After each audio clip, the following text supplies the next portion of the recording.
Welcome to the PEEP podcast. I'm your host, Nicole Maroc, and on this episode, we're talking to Brittany Quagan about the Yale COPE Project.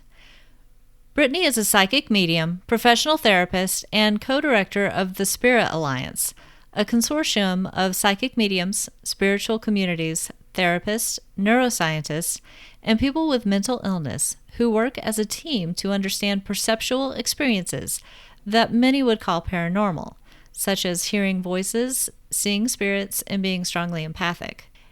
And they work to create better, more person-centered treatments through the COPE Project. Let's dive in with Brittany. Hi, Brittany. Thanks for joining me today to talk about the Yale COPE Project. Thank how are you doing? For having me. I'm great. How are you? I'm good. I'm really, I just really appreciate you making the time to talk to me today. I think this is a very interesting project you have going on. And I do want to go ahead and tell the listeners that I have taken part.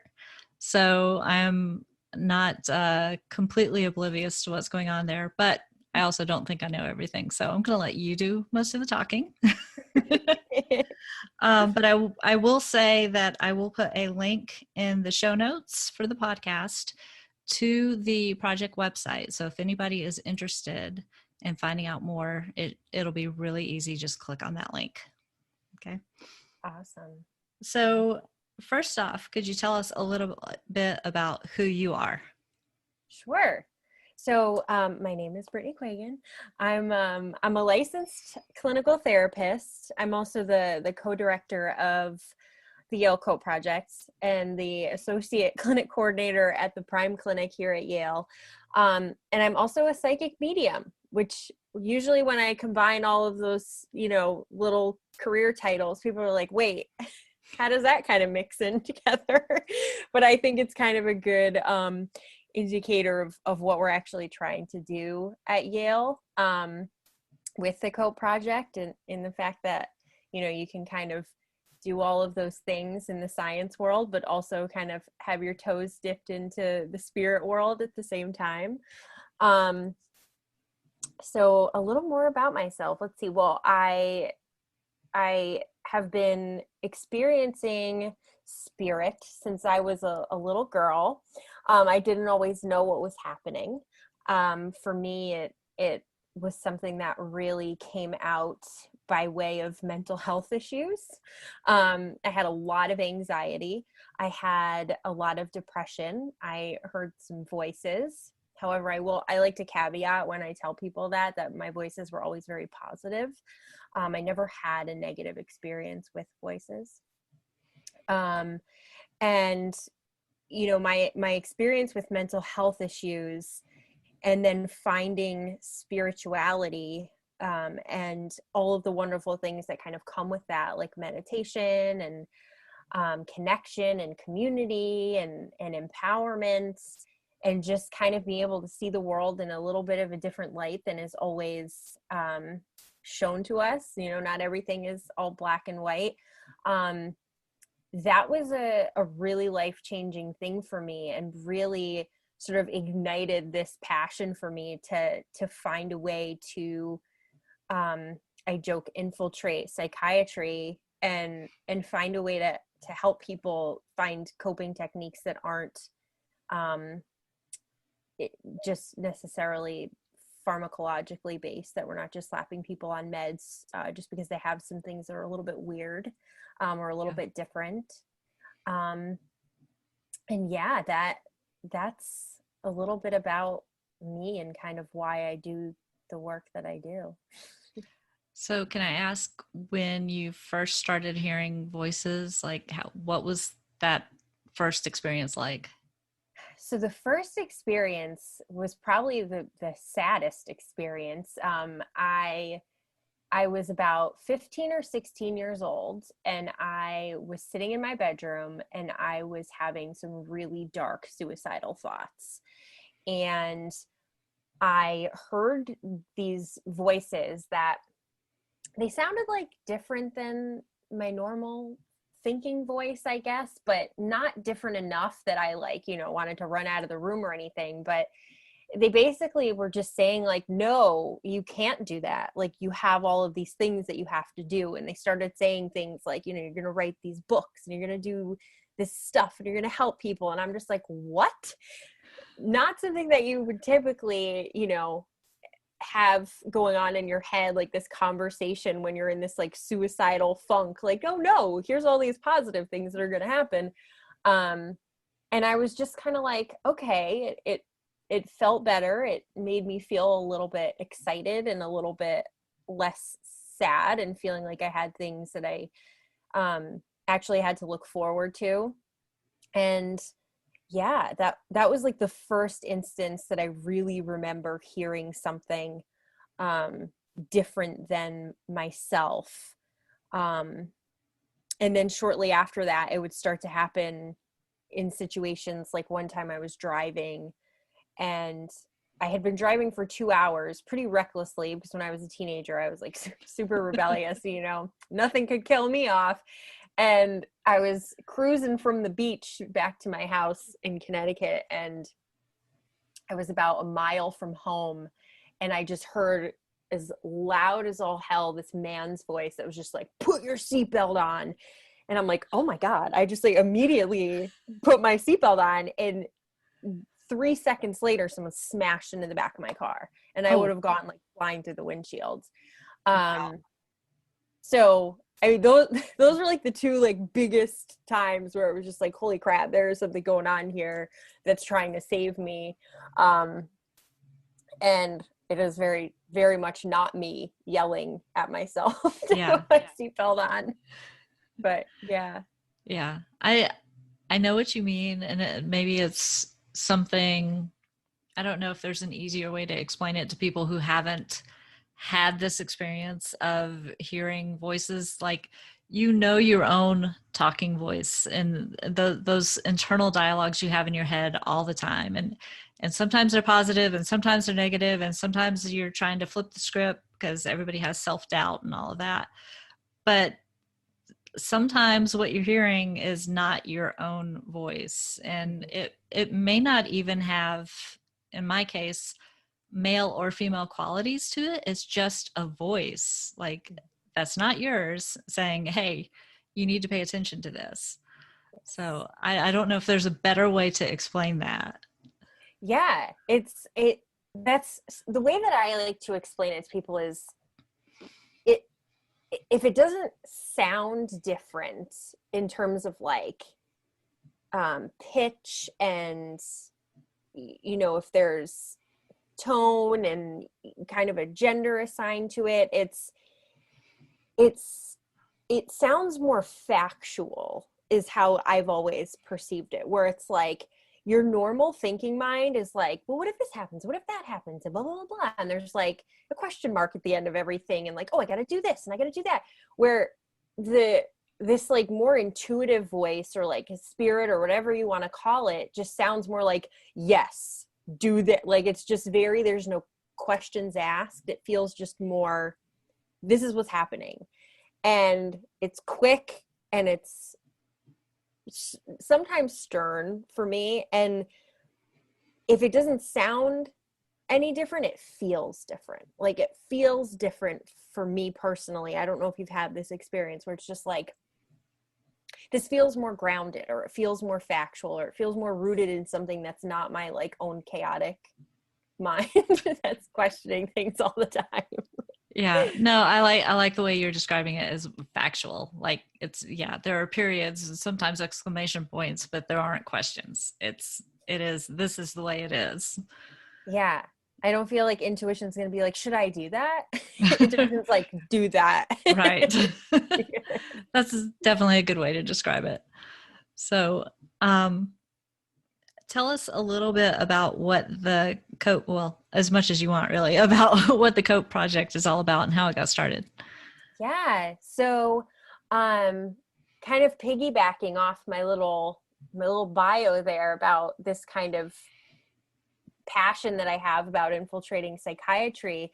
Um, I was working as a psychic medium. I had my own little shop where I was doing readings and teaching people um, all kinds of stuff. And I participated at the time in a study at Yale looking at auditory hallucinations in people who have not had a diagnosis before and people who have the ability to just kind of function with voices. And so they were tapping the shoulders of people in the spiritual community, because how many of us who do readings and even people who don't do readings like have had these spiritual experiences in the way of voices.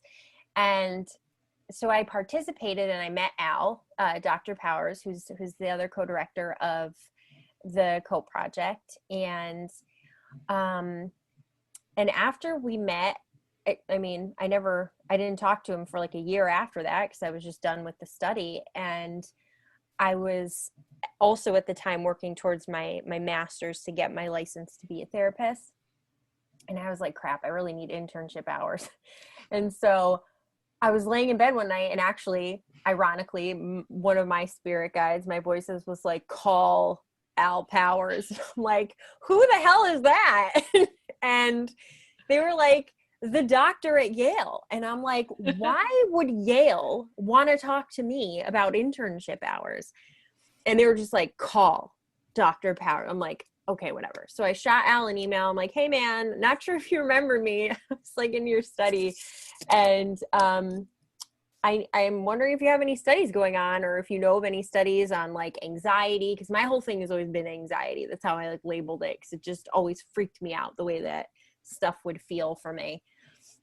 So I really wanted to work with people with anxiety. And he was like, how about we meet? And I'm like, okay. And we met. And I thought that I was just meeting this guy to kind of like talk about like what opportunities might be out there. And instead he was just like, you want to like lead a project with me? And I'm like, what? And we started to kind of talk about this one thing that really stood out for him when he did the study that I participated in. And that was the fact that all of the mediums that he talked to were able to say that they could turn their voices on and off, meaning I could say, shut up, spirit guide. I don't want to talk right now. Or like, shut that door. I don't want to talk to these dead people today. I don't have clients till 5:00. That's when you can come talk to me. And it would work. When I don't want to talk to spirit, they don't talk to me unless I say, okay, come on in. And he was really floored by that idea, because when you're in psychiatry, you want to imagine that all the patients that you see, they're there because they're sick, or they're there because they're not well. They don't have the ability to do this. So why would he know that there's people out there who have these experiences who can say, pipe down, come back later, or like, let's figure out another time to do this. So he really wanted to explore that further. And so we started to connect to psychic mediums all over the place. We went up to Lilydale, real dope. We got to like hang out at Lilydale with all these really awesome mediums for a week. And then we were connected with the Hearing Voices Network, which is a peer-led advocacy initiative and healing initiative that is all over the world. And it's people who hear voices, and they are working using techniques to help them feel well and feel functional. And the wildest thing that we realized was that people in the Hearing Voices Network and people who identified as psychic mediums were using the exact same coping techniques, almost exactly, but just had like different names for it.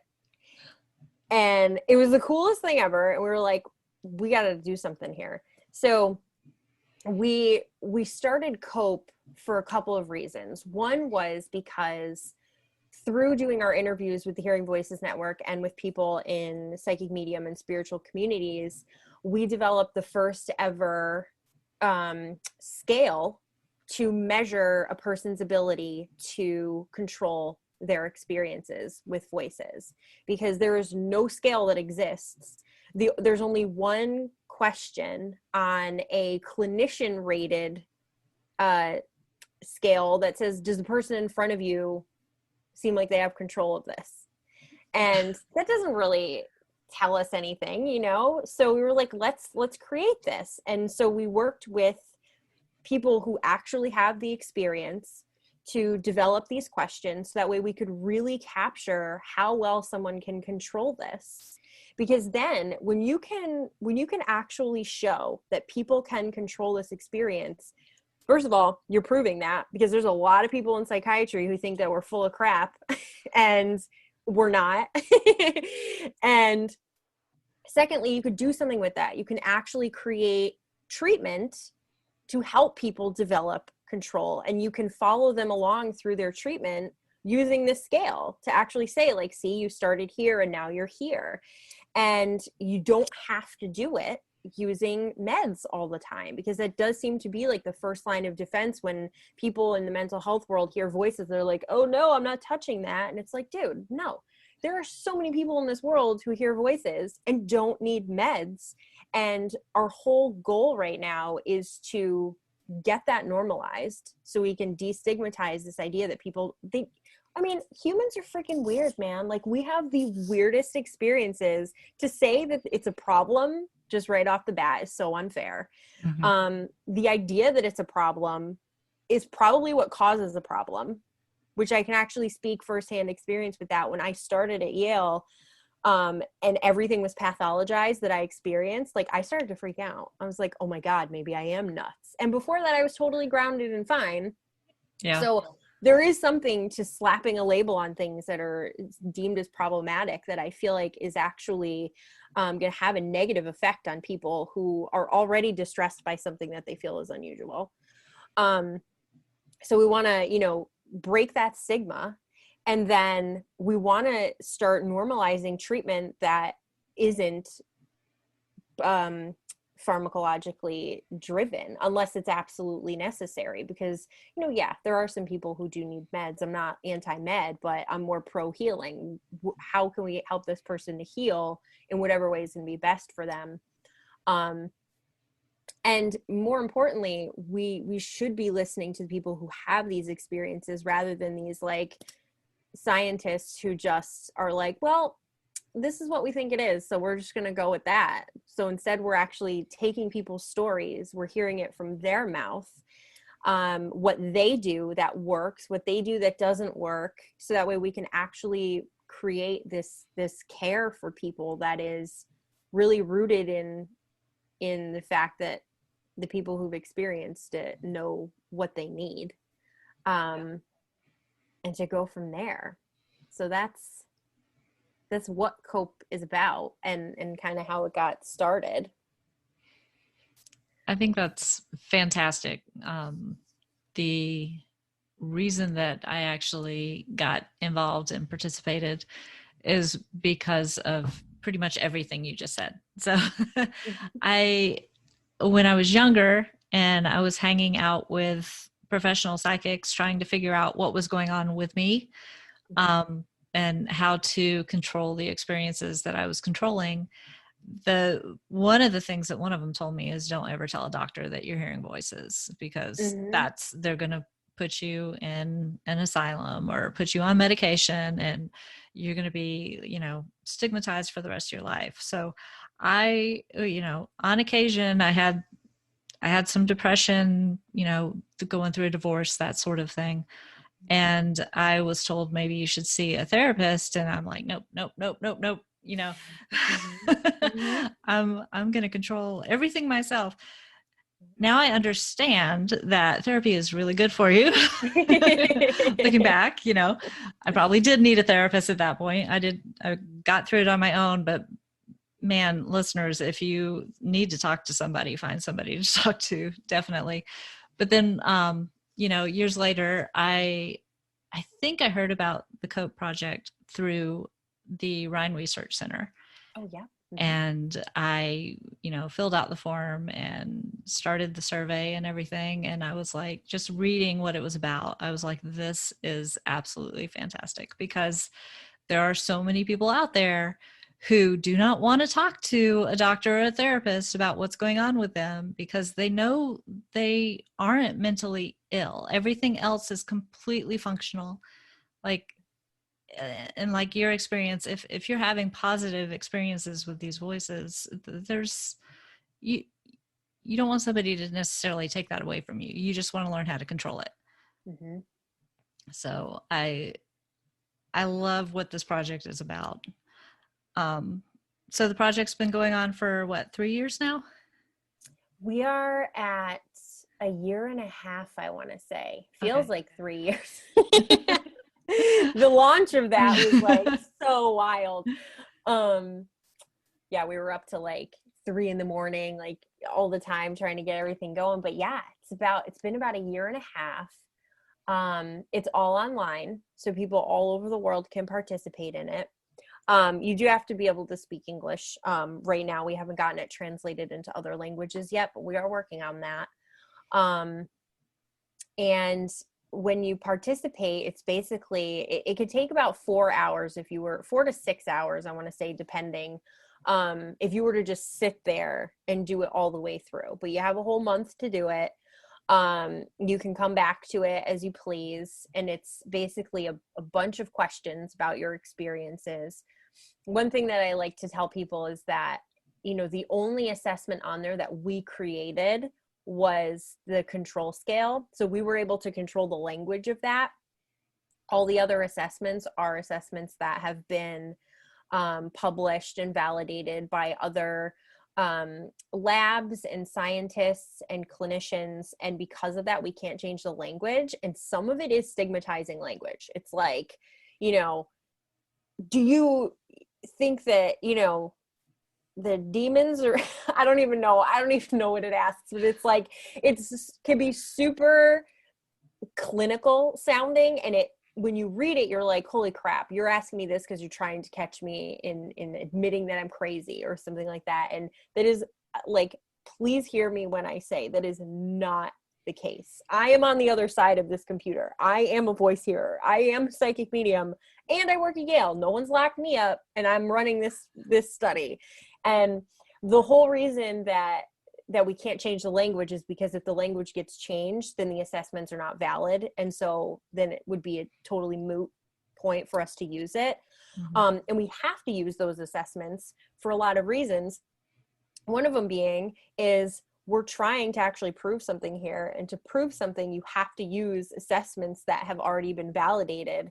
And while I understand that the world of science is not the greatest all the time, because, they have done harm to people, like psychiatry has harmed people before, and Al will admit that all day long. And we are not here to do that. And we're not here to label. We're not here to diagnose, stigmatize, anything like that. But in order for us to actually move this through the world of psychiatry and make that change internally, we have to show them what they want to see, which is the data.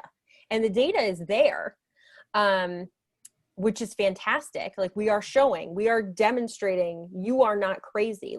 This is the proof that people can function and have these experiences, and that they can gain control over it over time.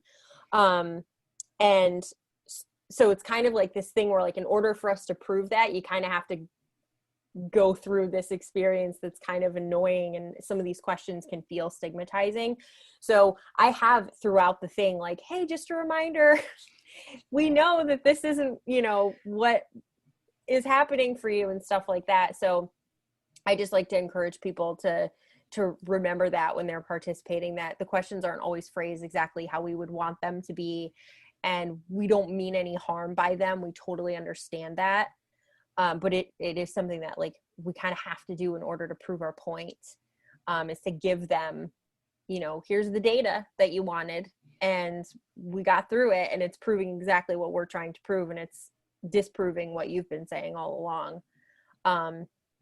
So there are, a ton of assessments, and then we have these 4 perceptual games that Al and our lab designed that actually allows us to see how a person is perceiving the world around them and within them through a computer, which is pretty freaking cool. Yeah. And it shows like our data so far is showing that when we compare it to the control scale, that people are able to demonstrate control through these games and endorse control on the scale, which is going to be fabulous for for our data so far. So it's pretty awesome. And you get to share your story in your own words. You can type it, you can do a video, you could do an auditory recording, or not an auditory, an audio recording. Yeah, auditory. I get it. So you have already started looking at the data, even though this is kind of an ongoing project. Have you had any surprises, or has anything stood out as just phenomenal? I'm trying to think how much I can actually say so far. I could say that we know that the control scale is definitely measuring what we hoped it would. But of course, we still need more people to participate, so please do. Let's see, what else?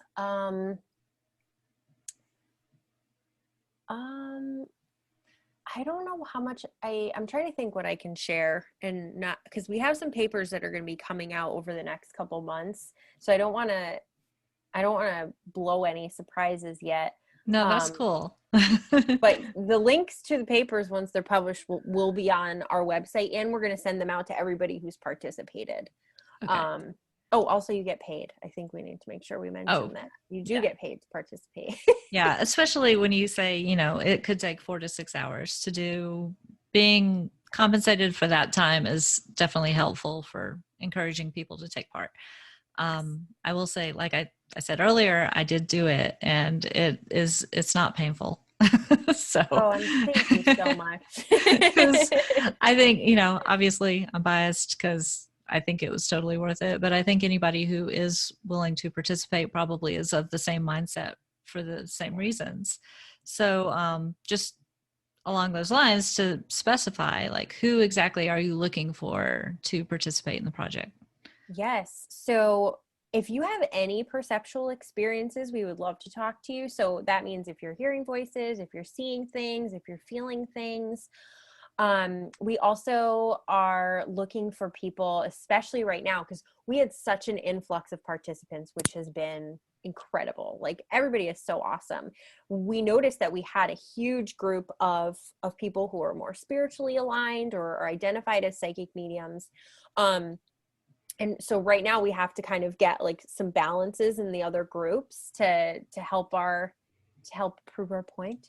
And so one group that we are looking for are people who have been diagnosed before, and then may have over time realized, no, this is like spiritual. I'm more a psychic medium than I am somebody who has a mental health issue, or somebody who has been diagnosed and has developed control of their experiences. Or if you've had a mental health diagnosis and you haven't gained control of your experiences, we would love to have you participate too.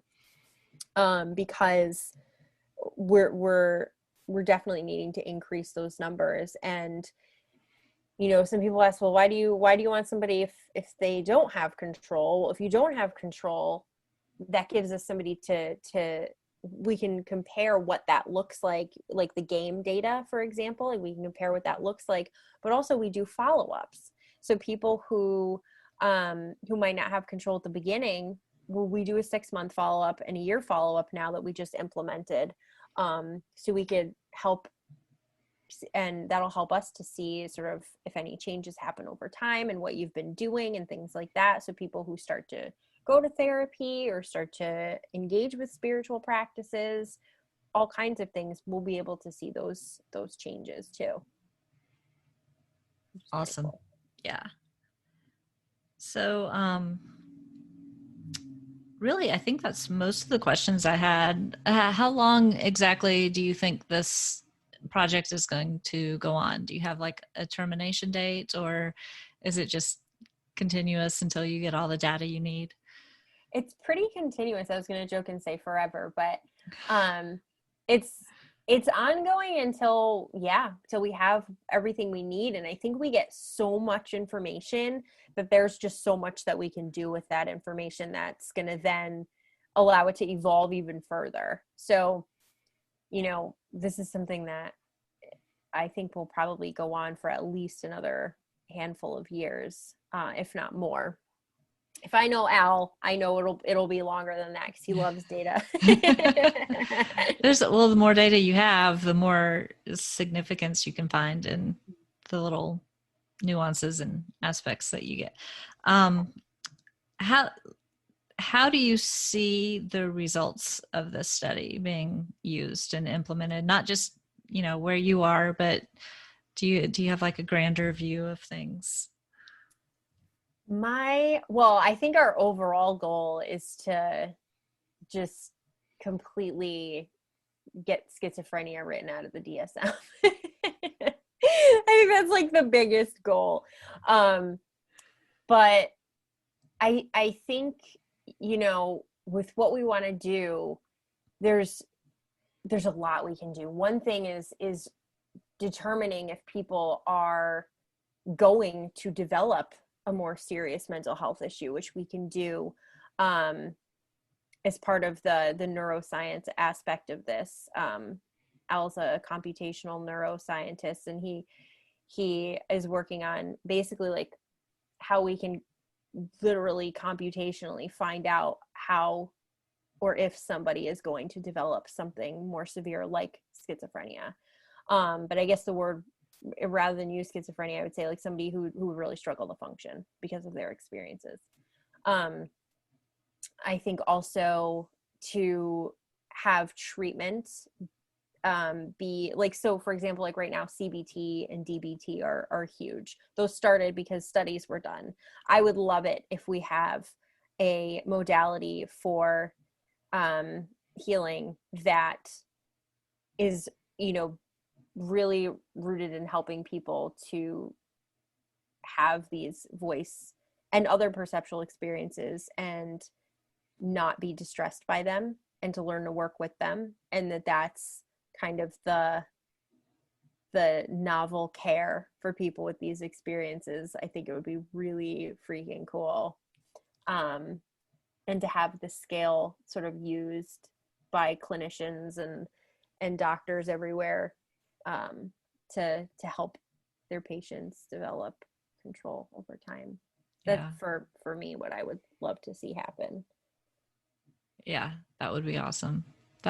So just for any listeners who aren't familiar with the terminology, CBT is cognitive behavioral therapy. And the other one you said was DBT. Which now I have to remember how I pronounce the first word. It's like blah, blah, blah, blah. It's another form of cognitive therapy that, or behavioral therapy, but it's basically CBT plus mindfulness is what DBT is. Mindfulness is definitely more popular these days. Like it seems like a lot of people are talking about mindfulness, which is great because there are so many people who they've lost that ability. It seems like always looking at the phone, not being present when they should be present. So I'm glad people are talking about it more.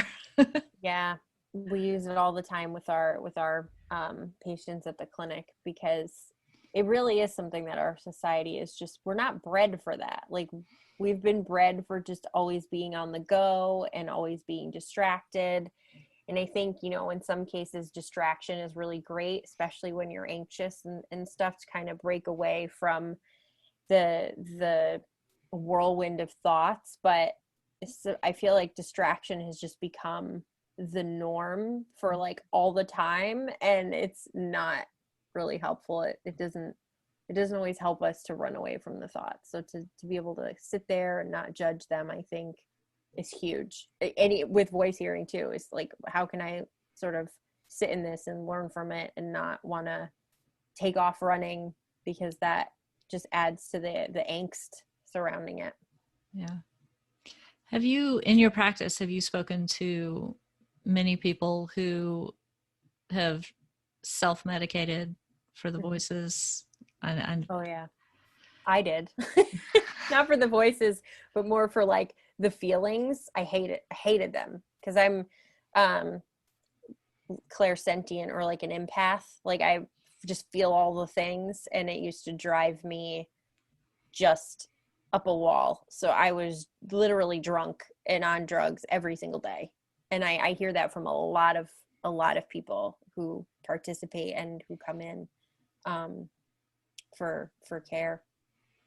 so what are some of the tips that you would give people who are kind of going through that right now? Mm-hmm. The first thing that I think is important to do is to find community.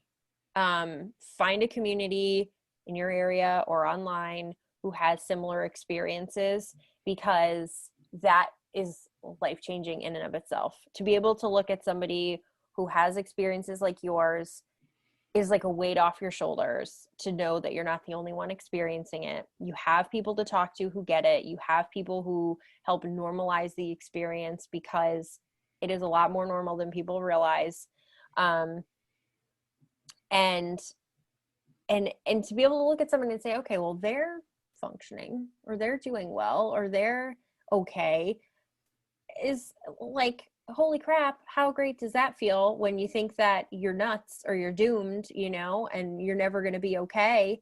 Mhm. um and definitely, I totally get that therapy is super stigmatized, but I think, I'm a therapist, I exist, I have people come to me all the time who are like, I think I'm seeing spirits, and I'm like, cool, that's great.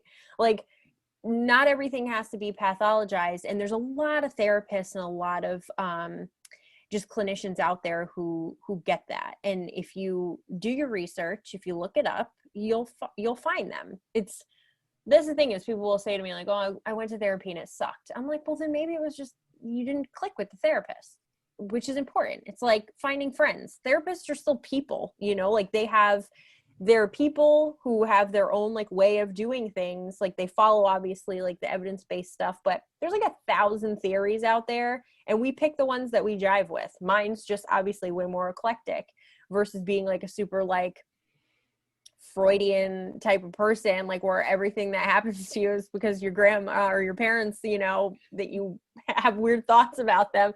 So, yeah, so finding a therapist that, connects with you, or even like if you're more spiritually inclined, you could find spiritual healers. Like they're good at what they do for a reason.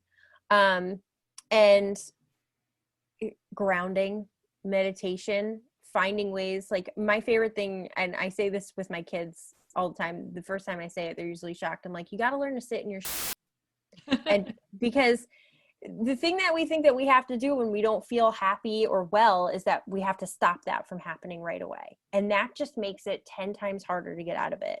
You're more anxious about it, you feel like something's wrong, and you're not acknowledging what it is that's actually going on for you in those moments that could actually be telling you a lot about your situation, about where you're at in your life. There's like a whole bunch of stuff that could be, there's like gold in there when you actually sit in your and I think that when we can give ourselves permission to just not feel great, it can be actually life changing for us, and cause just push us down a healing trajectory that's pretty magical.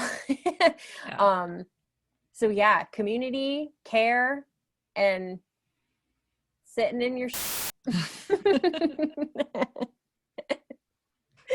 would be like my first go-to things.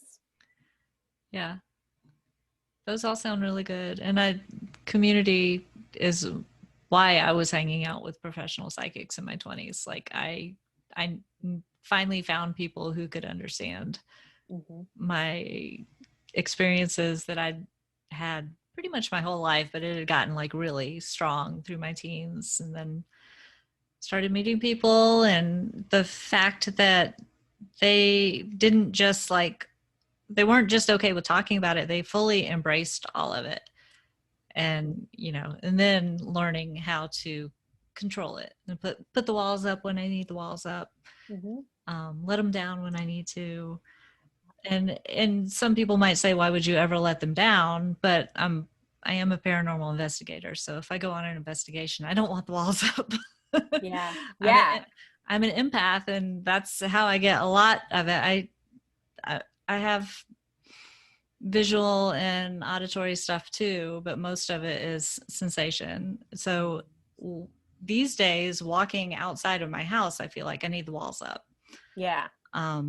But yeah, to be able to find people, like you said, find community who get where you're coming from and you can learn from, because they're farther along in their journey than you are, and they can help you kind of come up to speed on how to control things.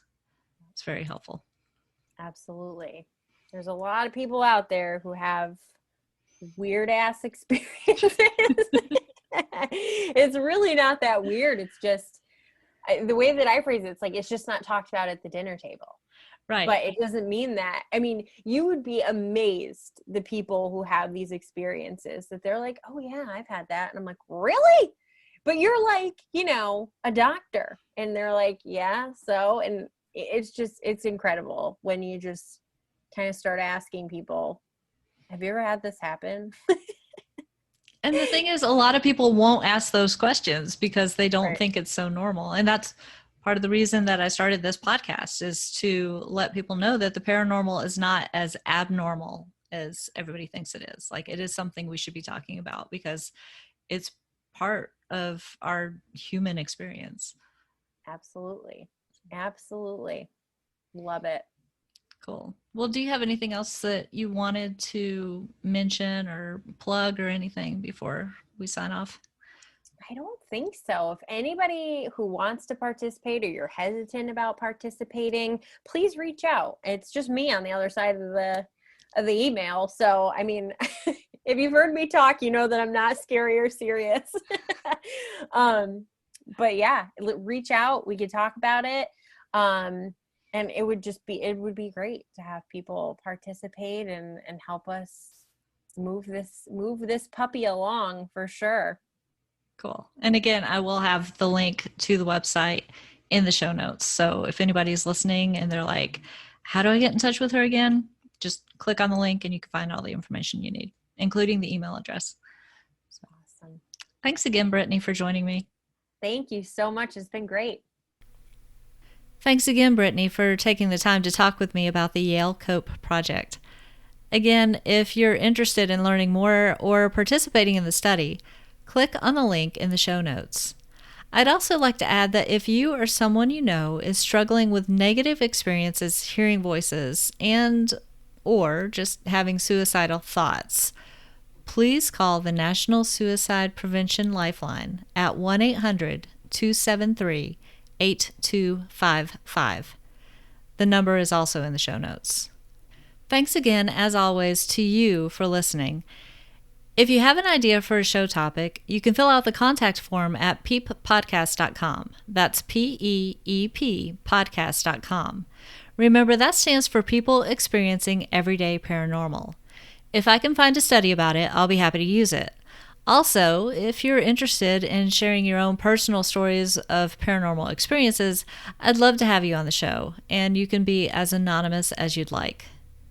You can keep up with the show on its Facebook page, facebook.com/peeppodcast.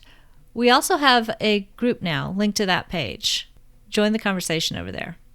If you like the podcast, please give it some rating love on your favorite podcast app. Share it with friends and subscribe so you don't miss an episode. Doing so will also help the podcast be found by others. If you're interested in supporting the show financially, I've set up a Patreon page at patreon.com/NicoleMaroc. Patrons will receive special thanks and some para-nerd perks. You can also look for the Peep Podcast shop at tpublic.com for t-shirts and other merchandise. No matter how you support the show, listening, telling others about it, Patreon, or sporting a tee, I really just appreciate you being here. Thanks again for listening. Stay safe and be well.